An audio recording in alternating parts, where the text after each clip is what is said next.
Alright, update lang guys. Meron na naman sira ang ating motor. Yan. Eto guys, ang nangyari.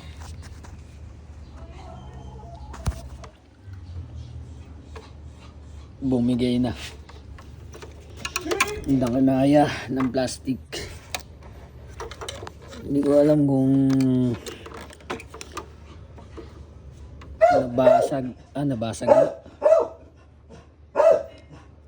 nabasag siya guys. So kailangan natin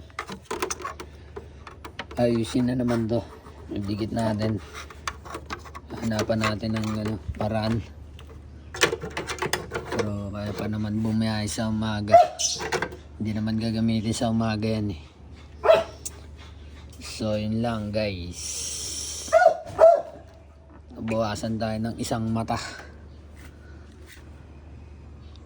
Ayusin natin yan.